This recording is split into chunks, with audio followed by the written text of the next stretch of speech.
Hey YouTube, I think it's happened again. I was looking at this thinking I'm going to have to try and sell it.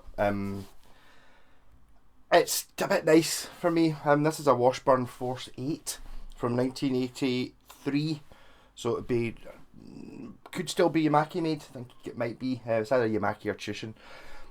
So this would be the sort of top of the range. There was one with active circuit in it, so it was a 30 or something like that, so it's probably technically top of the range. But what we've got here is basically it's a Washburn Force 4, apart from it's got binding on it and it's got a maple neck. I've got a Washburn Force 4 as well, all beat up with bits of tape on it and stuff like that, and it's like it basically sounds kind of the same. Just this one's really nice, you know, it's like really good nick and stuff like that.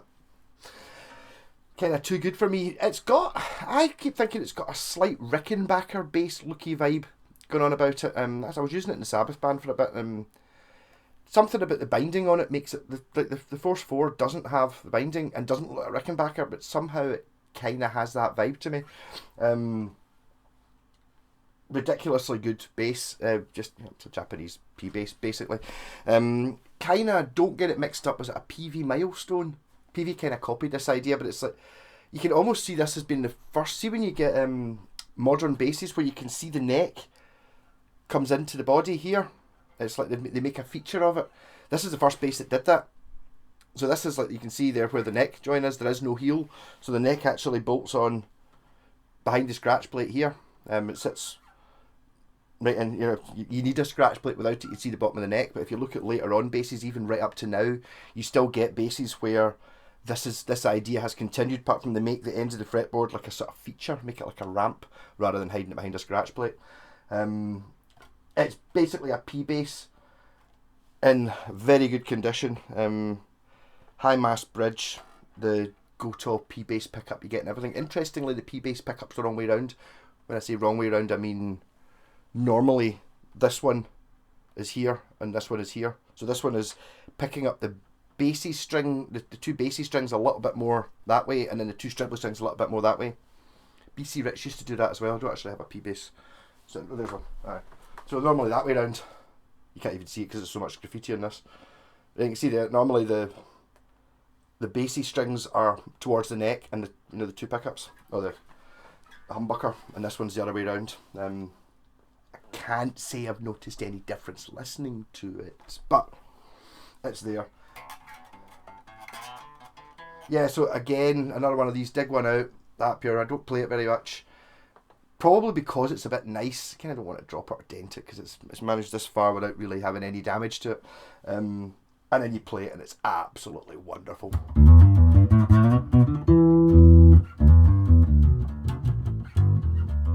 Really makes me start thinking, I'm using that loving that wee short scale one, but the full scale does have more of a thunk to it.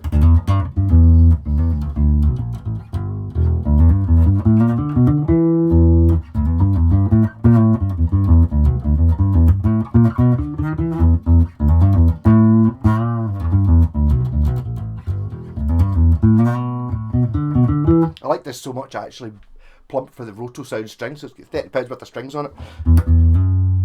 Tone.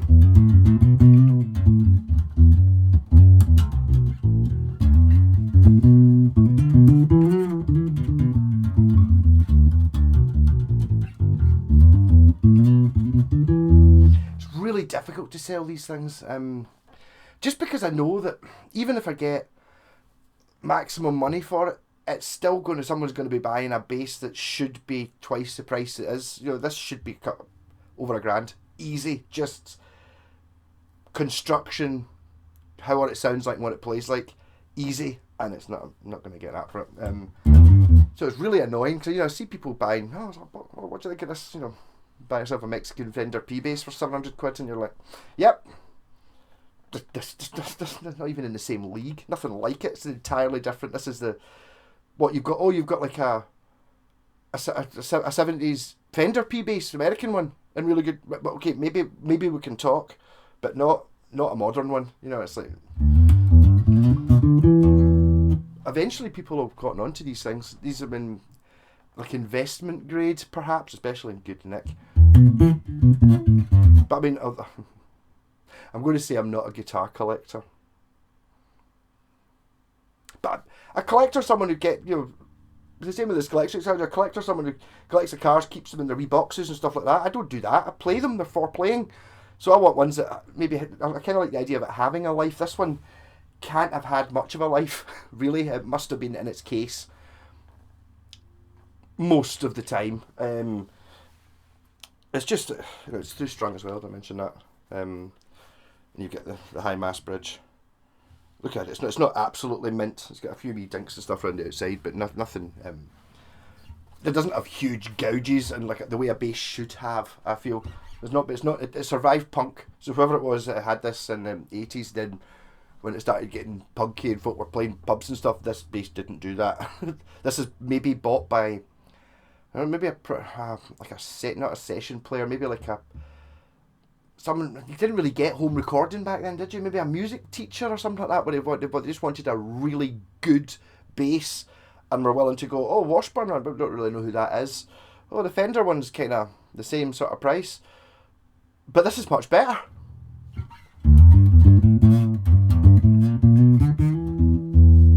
Plus a little bit different. Even got a blue strap to match it.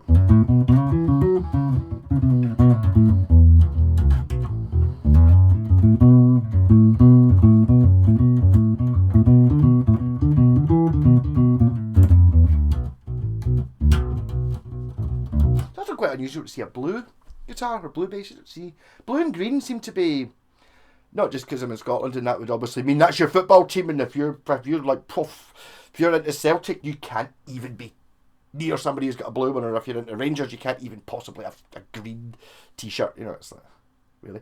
But just in general, blue and green.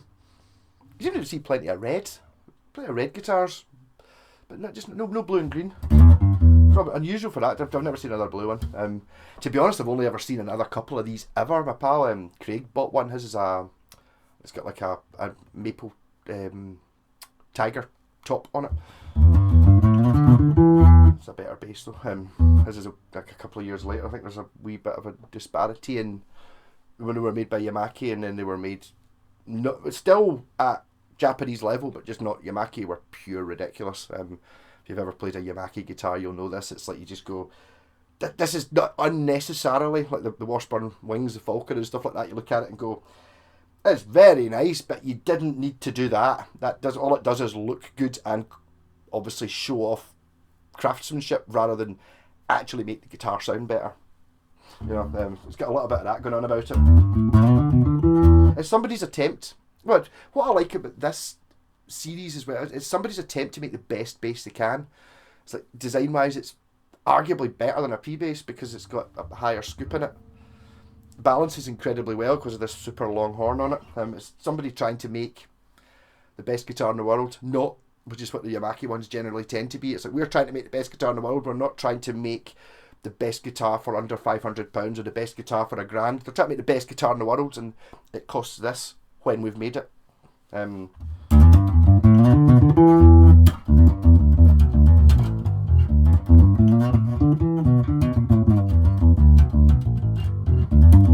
if you look at the neck, the piece of wood the neck's made out of is just, I think it might be quarter sawn, but it really, there's not even any really point showing you, but it's absolutely, it's kind of, when you get, it kind of looks like you could just eat it. It's like a cake or something. It's so shiny and nice looking. You go, oh. That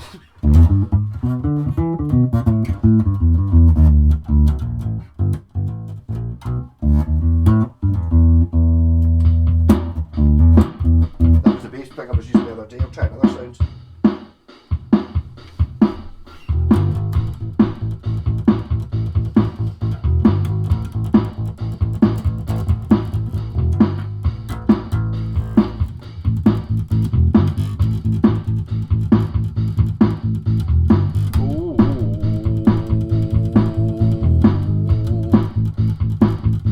Bit of that Elio. Too bad. If I slow it down, that'd be a wee bit Elio mini.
So, be interesting to see if this does appear up for sale. I'll try it on the local Facebook pages. The problem is I don't like selling things on eBay because you never really know what's going to happen. I sold the Washburn Blackhawk on eBay. The guy paid the money and then never replied to any messages at all, and then withdrew the money, and you're like, great, thanks for that. So it's really annoying. But the problem with something like this is it's to get enough people round about. Nobody in Scotland knows what this is. Somebody in the UK is going to go, oh my god, a Washburn Force 8 base. I've been looking for one of them for 30 years. I've never seen one, and it's in mint condition, and it's blue. Wow, it's going to be the best base ever. Kind of is, arguably the best base there is. But it's just the chances of finding somebody locally. I wonder if James would buy it off me. Actually, he's got a Tushin built Force 8. In fact, it has a Force 8 as well, the BBR one. It's play the two together. You'll kind of know they're not really the same thing. It's difficult. It's just like the reason I've got these guitars is not because I'm like, oh, I'll buy that and I'll make money on it. So no, I buy these because it's like, that's a fucking amazing bass, and it's absolutely wonderful. A wee bit of that just being a bit nice for me in it, a little bit. Maybe some money for it. So if anyone wants this, give me a shout. It'll be half the price it should be, if you know what I mean. Like if it was a vendor or something like that, because to get basically just to get a bass built like this now, £1,500 straight up, no problem. Be less than that. Work on.